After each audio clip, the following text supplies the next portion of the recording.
But girl, if that baby would have been Harper's, that would have been messy as hell because he was not divorced from his wife yet when you did that. And then what if it would have been Demetrius? You don't even want to fool with him, and you sure don't want him to be your baby daddy, girl. So you dodged a bullet. You got plenty of money and resources. You will get pregnant again, girl. Don't worry. Hey everybody, welcome back to the Brenda Yvonne channel. Of course, I'm your girl, Brenda Yvonne. Here on my channel, we do fun reviews, recaps, and discussions of all of our favorite shows. This video, we are doing the final chapter of the Best Man series, the final chapter. I hope they do a season 2, but I know it's a limited series, so they're probably not. Anyway, this is episode 8. I believe it's titled Pieces of Us, something like that. Anyway, y'all, don't forget to like, comment, subscribe, and share. Hit the bell if you want to get the notifications of when I upload new videos. For my Love and Marriage Huntsville fans, I did not forget about y'all with that reunion video. It's coming. Anyway, I wanted to hurry up and get this last chapter of The Best Man done so we can wrap this segment up. The show was great. Let me know what y'all think of the show, first of all. Did y'all feel like Malcolm Lee did it justice? You feel like the cast did it justice? Did you enjoy the storylines? Did you enjoy any of the new characters they brought in, like Nicole Ari Parker's character, Jasmine, all those ones? I'm gonna just scoot over a little bit. Let me know what y'all thought about everything that happened. As far as before, I'm gonna get into the whole episode 8, but I did want to just talk about the series as a whole and just, you know, see what y'all thought about it. As a whole, I thought it was great. I thoroughly enjoyed it. The beginning, it was like trying to like, okay, what are we doing here? But you know what? It got into it. Shelby is my girl. I remember I did not like Shelby in the very first one when I saw the movie. Of course, I was like probably a kid when that movie came out. But I mean, I was a kid with no problem. I was a kid when the movie came out, but still, love Shelby, love Quentin, love all the cast. Certain things I feel like they let fall through the cracks as far as like Candace and some of Candace and Murch's stuff going on. To me, kind of fell through the cracks. They could have dealt with a little bit better. I would have liked to see also Lance's other children. They focused on LJ, which was great. And then we got a little bit of Faith, but we didn't really get much of the other two kids. Also, the timeline with Mia's age wasn't adding up for me. Like all the other kids, it made sense, but Mia, it wasn't really making sense, but that's fine. But yeah, the show was good overall to me. You know, it was excellent. The writing was good. I felt like the acting was very, very strong. Like I said, it was just some of the storylines of certain characters to me. They could have done a little bit more development, but the main things they focused on, I enjoyed. Also, I don't like the ambiguity of we don't really know if Harper and Jordan really fooled around or not. It seems like they didn't know based on what they say in the last episode, but that's probably to keep us guessing and thinking and trying to figure out what they would do next if they made another season. Now, let me know in the comments, do y'all want them to do more episodes of The Best Man, like turn it into a series? Do you think they should do a season 2? You know, let me know in the comments. I wouldn't mind a season 2 because this was so good. It didn't mess up the brand. It didn't mess up the name. It didn't, you know, even though it brought it current to now, it still made sense in what for the characters, and the character development was very excellent because they were same people but in now, and they developed as well. And so yeah, I enjoyed it though. Let me know what y'all think. Let's get into this episode 8 review though. Let's just dive into the main parts of that and discuss that. So the episode opens up with Lance. I guess he's probably like daydreaming or reminiscing about when he had LJ, and Mia's laying in the bed singing. I think that was actually her, I believe, laying in the bed singing. It looked like her. I know she could sing. I don't know if that was her singing.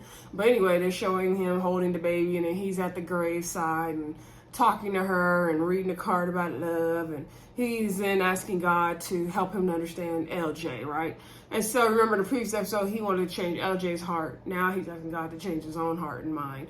and, asking, for guidance. And so, they're all at the house, and Robyn is doing what she do best, which is cooking in a crisis, right? And so Harper came over there trying to be like, oh, you want to talk about what happened last night? You want to do this and that? She was like, no, you don't know how to be honest. We don't have time to talk about you and all your secrets. This is about LJ right now. And so, because remember in the previous episode, I don't know if I talked about it in the previous review, but when Robyn was jamming Harper up before he got the call from Lance about LJ, she was like, where were you the night of the premiere? Because Quentin had a heart attack. Shelby and Quentin went to the hospital. Lance, you said Lance wasn't there. We know Merch and Candace wasn't there. So who was there?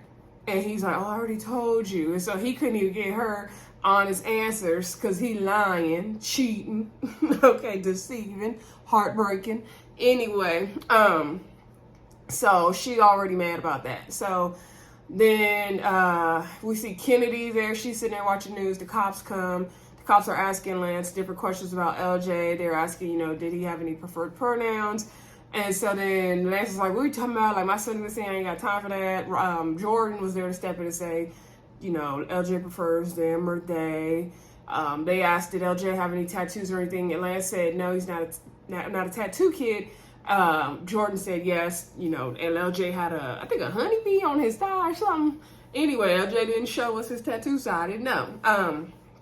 They were asking, was he into are they into drugs or anything like that? And so Lance was like, come on, man, are you kidding me? And they're, they are suspecting maybe suicide or anything. And he's just like, LJ, but, they have to ask these questions in this circumstance. It don't matter if you think you know the kid. People have problems and they, hide them. You could think they're one way, but they could be going through so much. Okay. So then we see Merch is handing out flyers. They're trying to go put flyers out to find LJ and do all that. And so then Kennedy came and she let them know that she knows a friend of LJ's that might know where LJ is. So it's like, finally, we got some help around here. So then Lance decides to go look, and the cops told him, don't be on the scanner because you don't want to be doing that. Also we see Robyn outside talking to her mom about the whole situation. Then she runs into Jordan. Jordan's like, hey, Robyn paid her all dust and kept walking and kept moving, okay? She acted like she didn't hear that. Hey, she kept it moving. So anyway, then Jordan went on with Lance to the truck and they drove to Lex's house. So we meet Lex and Lex's parents, right? And so, they're happy to have Lance Sullivan, football star, there. And Jordan lets them know, and good thing Jordan was there, like, hey, we trying to find LJ. So then they brought Lex down, and you could tell, Lex is also non-gender binary. I ain't gonna say you could tell anything. Lex also is a non-gender binary person as well. Okay, so, and Lex said they don't have to hide in their house. They're safe in their house. Their parents are understanding. Okay, so LJ is like, have you seen, Lance is asking Lex, have you seen LJ? My son is missing. Like, do you know him? And Lex is like, oh, I know LJ. And then Lance is like, well, his siblings and I, we're worried sick about him. And then Lex was like, who? And then they were like, Lex, like, come on. And Lex is like, I'm just trying to figure out like who he is, like who he talking about. And because Lex's thing is put the pronouns correct. But Lance is panicked about his child being missing, so he's not thinking about the pronouns at all. But he's trying to like correct himself in the moment as Lex is getting on him. And Jordan was like, we just trying to find LJ, like if you have any information. And so Lex said they didn't know. I get the whole, we gotta have the whole right pronoun things. I'm all for that. If, people deserve to be called and address what they want to. However, Lance is panicking and his child is missing. So you can't let me, y'all, if there's one of these buttons come undone, I apologize. You can't blame him for not, coming correct in the moment. This is new concept for him. He's also panicked about LJ missing, so it's going to be hard for him to remember this now, say them and they. So I get both sides on that one. I was like, Lex, we ain't got time for it. Okay, that's how I felt. But I understand, you know, put the pronouns correctly. I understand. So anyway, then Lex's parents was like, we don't keep secrets in this house. Jordan went outside to take a phone call. I don't know why. Anyway, Lex said, I know somewhere possibly LJ may have went. And Lex was saying, you know, me and LJ was going to run away to the city or LA so we could be free. But I didn't think they would run off without me. And, you know, that's when Lex was saying, I don't have to hide in my house. And so then the scanner was going off. So Jordan shouted for Lance. And Lance ran out there and Lance was like, what's going on? And so basically Robyn had heard something about a scanner about a teenage boy body being found athletic built, but she messed up the scanner. So then Lance ran it back, and then I believe he called Tony in that moment, the police officer friend, and Tony was like, I told you, man, to stay off the scanner. And he was like, you know, Lance is panicking, like, who is it? And then he's like, let me look it up. So then he's like, I'm coming down there. So Lance started speeding through the streets, y'all. Tony called him back and said it wasn't him, so it was like, oh, big sigh of relief. Y'all, let me tell you, when I first watched the episode, because I done watched it several times now, I said, what we not gonna do, sorry for the camera shaking, y'all, what we not gonna do is have Lance lose his wife and his child. We not doing that, best man, you know, trilogy, whatever you want to call it. We not doing that. Best man, we not doing that. We're not gonna lose Mia, and then we're gonna lose LJ. We not doing that. So I was super relieved when it was not LJ, right? So then they stopped at the store or something, but you know, Lance needed to relax. Then Jordan got the call that she was not pregnant a little bit, and so she was sad, like relieved and sad at the same time. She was more so sad because she wanted to have this baby. She thought it was like the last chance she would have a baby. But girl, if that baby would have been Harper's, that would have been messy as hell, because he was not divorced from his wife yet when you did that. And then if it would have been Demetrius, you don't even want to fool with him, and you sure don't want him to be your baby daddy, girl. So you dodged a bullet. You got plenty of money and resources. You will get pregnant again, girl. Don't worry. So, you know, she crying to Lance about it. He's saying, like, you know, you would be a good mom. You're a good godmother to my kids. You really stepped in where I couldn't. And so he thanked her for that. Then Tony called, said they found LJ. They ran down to the church where LJ was. They met, Lex was there, and the pastor, I can't think of the pastor's name. But basically, this seems to be kind of like an very inclusive church, right? And so I think it was Pastor Mike or Cal. Maybe it's Pastor Cal. I feel like it was a Pastor Cal. And so Pastor Cal helps kids that are similar to LJ and Lex. So Lance finally finds LJ sitting in the church pews. LJ tells his dad to sit down, listen for a minute, and LJ basically said, you know, I came to church, you've been taking me to church all my life, and, you know, I couldn't be myself, you know, in the house. I came here, I could be myself, and God loves me, but why, you know, you've been teaching me this and that, but God doesn't care what I wear. God loves me no matter what I do, if I play football or not. And LJ basically said, like, Dad, like, how come God can love me unconditionally, but you can't? And so Lance, you know, he basically said, you know, I do love you, son, and, you know, he want to work it out with him. He want to make it better. He want to be more understanding of LJ, and they hugged it out, found him, okay. So then he come home. Everybody's like, oh, he home finally, okay? Then back at the house, Harper and them house, Harper is out. He moved in with Quentin, okay? Then Mia, the little girl, Mia looking around the house. Remember, he was supposed to make her some French toast. So I'm like, well, where does little girl French toast at? But she ain't finna get it. Unless she go down to Uncle Quentin's house. Maybe he can make it over there in his kitchen, because that's where he's staying, because he got put out of the house by Robyn, right? So Robyn had to explain to me, like, girl, your daddy not here. I mean, they didn't show it, but you know that's what she had to do. So then I think it said 4 months later, and they showed them in court, right? And so they're doing their divorce mediation thing. And Harper wants Robyn to keep the house. He said he'll move down the street because Mia about to start first grade, and he wants to keep everything normal as possible for her. And so Robyn's like, I don't want that house, and I live in that house. So Harper's like, well, girl, where you about to live? Robyn gonna fix her mouth to say she moving to Ghana. Even the lawyers are shocked because they didn't know. Her lawyer didn't even know. And he's like, what? Like, you kidding me? And so the lawyers is outside arguing, like, you springing stuff on this. A lawyer girl, like, lady, like, I didn't even know. And so then Harper and Robyn are going back and forth. And Harper's like, you not about to move my daughter to Ghana? Like, you tripping. How we going to see each other? And he was like, I gave you the blessing on the settlement and everything because I thought you were going to be here. Like, not a whole another continent. Like, how are we going to co-parent like that? And I don't blame Harper.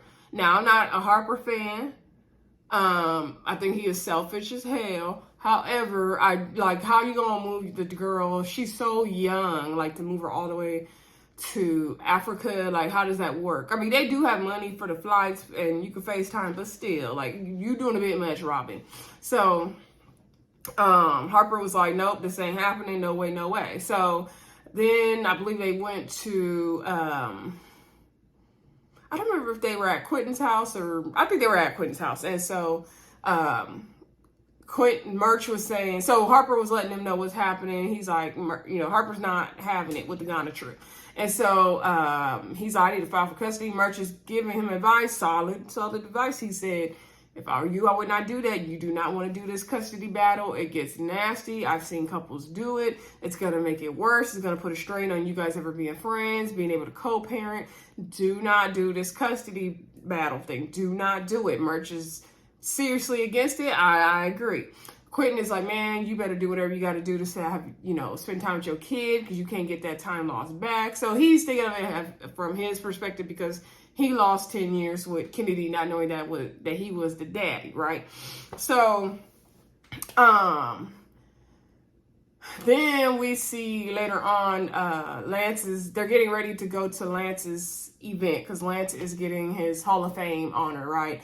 And so they show him, you know, getting the award and all the fans are cheering. So back at the house, everybody is there getting ready to all like go to the event together at Quentin's house. So Harper did not heed to nobody's advice. And he was getting ready. Quentin like, where Harper at? Because the car about to be here. Then Quentin was like, well, let me just have another drink. And then Shelby's over him with that drinking, right? Because remember, he wasn't taking care of himself. So she was like, ugh, look at him.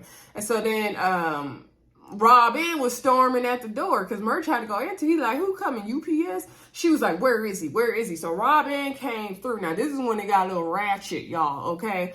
The money went all the way out the window. So Robyn, like, where Harper at? Where Harper at? Harper came out from wherever he was hiding. She was like, why you didn't tell me about this custody battle? You didn't tell me you're doing this. You will not be taking my daughter. Like, you tripping. She was going off. He was like, oh, you want to do this right here, right now. Like, now he want to be reserved. Okay, so then, y'all, this camera look like it's doing something crazy right now. Hold on. Okay, I guess this. Okay. Anyway, sorry, y'all. So then they start arguing back and forth. He was like, you're not going to be taking my child to Ghana. We not having this. You tripping. Like, we not doing this. What you trying to do right here. So anyway, sorry, y'all, I felt uncentered now. They was arguing back and forth. Robyn basically said, you know what? I'm tired of trying to be who you want me to be. I'm not one of your characters in your little books. Like, you're not about to manipulate me. Like, you try to manipulate everybody in your orbit to do what you want them to do. Like, we're all characters in your book made up in your mind. You want us to act like, you know, you want us to act like you have us acting in your mind. And that's not it. She was like, I'm not going to be that person anymore. Candace tried to come there and tell her like, girl, calm down. It's going to be cool. Like, it's cool, girl. And then Harper was like, with all due respect, Candace, like, you need to mind your business. So then Merch came over there like, player, like, you not gonna talk to my wife like that. And so then he's like, I'm not trying to talk to your wife. I'm trying to talk to my wife.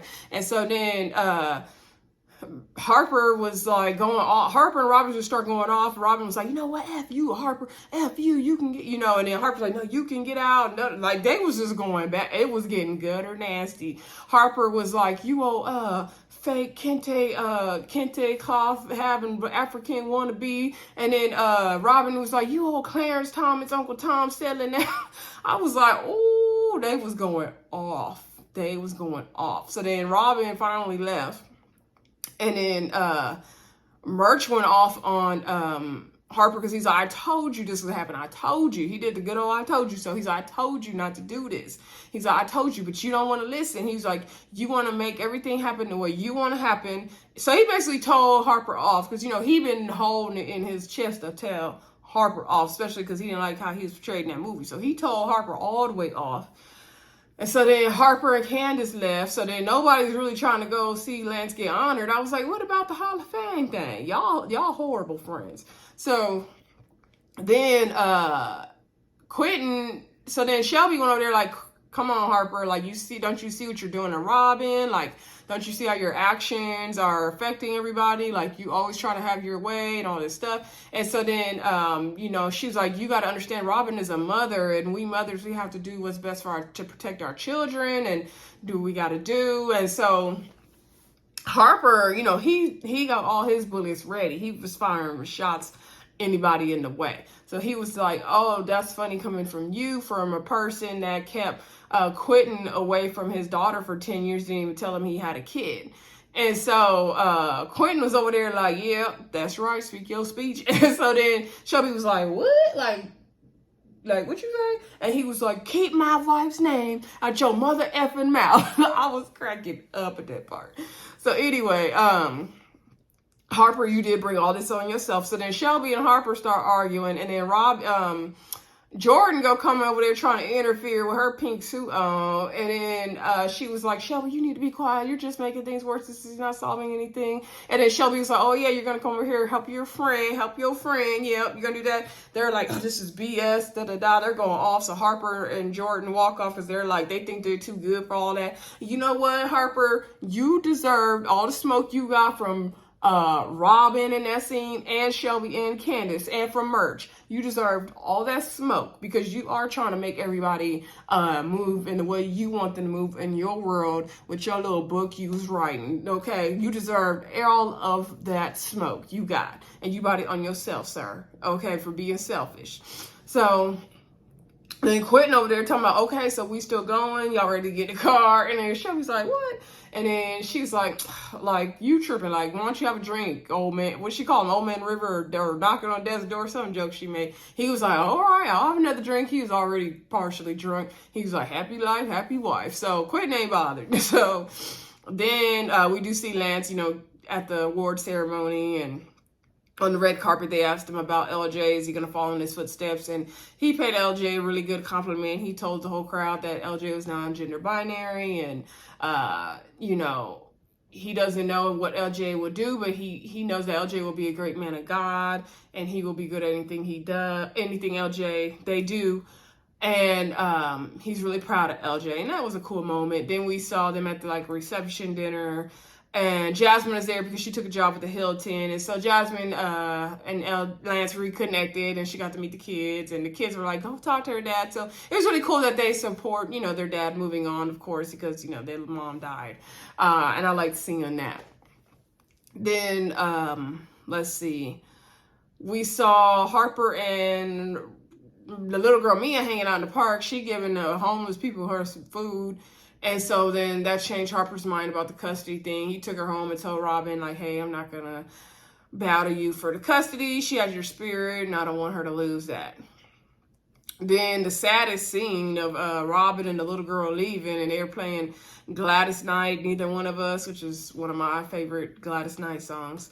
And that was just so sad. And the little girl's like, why can't you come with us, Dad? She's all looking out the window, and Harper trying to do his last pleading with Robyn. He's like, please, I can't leave her like this, and I'll change whatever you want. And she's like, Robyn's like, nope, it's too late to change. Nope.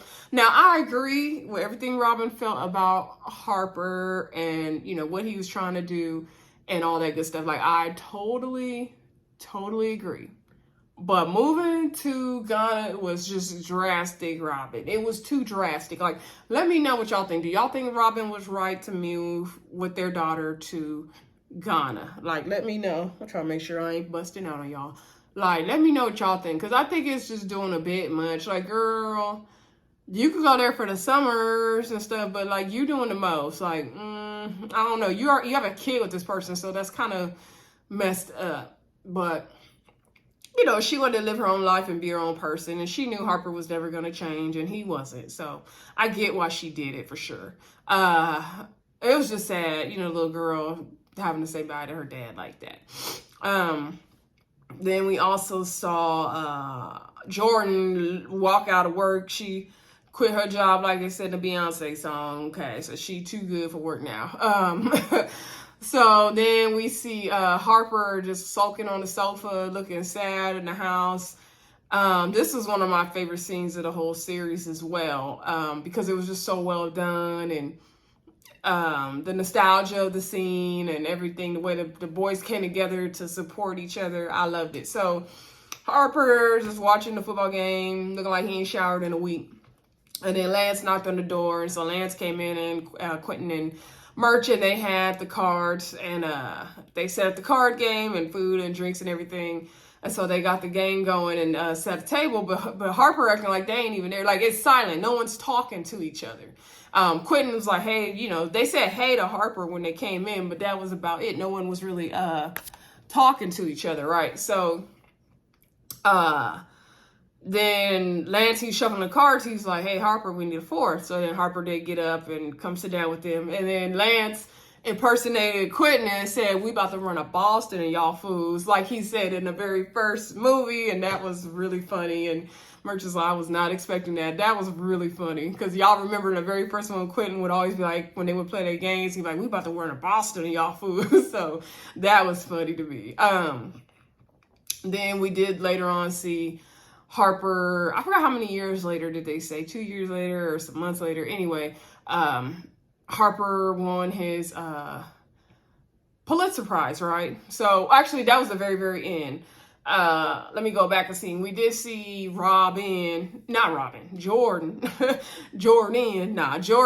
Harper walking and talking, and Jordan was like, I can't believe I got you at the house. And Jordan was letting Harper know that she's, you know, taking care of herself now. She's still working for the same company, but now she's doing some consulting work and working on her passion projects. And she's just so happy to put herself first. So anyway, Harper was saying, you know, he's going to sell the house. It's too much house for him. He going to make some money. And then he was trying to get them to go back to Brooklyn and to her house, and she was like, no. And she basically said, you're not gonna be my soft landing place. Like, you're still cute and all, but I don't want to be where you land after this. Like, it's gonna take time for you to heal and get over it, and, you know, maybe if fate brings us back together and we have our chance, and then we can. He's like, yeah, we don't get interrupted by phone calls and skipping CDs. So that's why I think they didn't really fully have sex or do much. They just kind of started to fool around, and then the phone call came, because they said, like, they still didn't get to have their moment, is the way they made it seem now. But again, y'all let me know what y'all thought in the comments, how it went. So we still don't get to see Jordan and Harper get together. But do we want to see Jordan and Harper get together? I don't know if I want them to get together. Y'all let me know in the comments. I mean, I guess they seem like they might be a good fit. But then he just wasted all of Robyn's time. But I mean, Robyn allowed her time to be wasted. So I don't know. I don't know. I think that eventually Jordan would get tired of Harper, by the way he is. But I don't know. She may not care, because she got so much of her own stuff going on, and she's already a boss. So it would be different. Maybe she will be able to tolerate him in a different way. I don't know. I don't really see it for them. Y'all let me know in the comments though. And then, like I said, they bring it up to the current time of where the movie started, and we see Harper getting his Pulitzer Prize for the reconstruction book that Robyn wanted him to write. And so then you know, he's thinking his friends and his family. She called him on the FaceTime to say congratulations, and he wanted to talk to Mia, but she was on a play date or something. But then she like let him know he has a visitor coming, and it was Mia. So Mia came to visit him, and that was super cute and fun. And so Mia came to visit him because her mom brought her, you know, on the plane. And that was pretty much how it ended. Oh, we did get to see Jasmine's ring, and Shelby was like, Quentin, I need to upgrade. And so that was how it ended. It showed everybody out there dancing. Love those scenes of the movies, right? And then they showed all the bloopers and everything. So that was it, y'all. We are done reviewing The Best Man, the final chapters. I hope y'all enjoyed all 8 reviews. If you are watching this channel or this review for the first time, after you click that subscribe button, go back and watch all the chapters, because I did review each chapter individually, y'all. I enjoyed it though. It was fun. This was a highly anticipated series. Let me know what you guys thought they could have done better. Already let you know what I thought. Let me know if you want to see more episodes, if you think they should do another season, or just leave it where it's at and not touch it again. Do you think they would touch it again in the future? I don't know. Y'all let me know what y'all think. Like I said, don't forget to like, comment, subscribe, and share, and I will talk to y'all soon. Bye.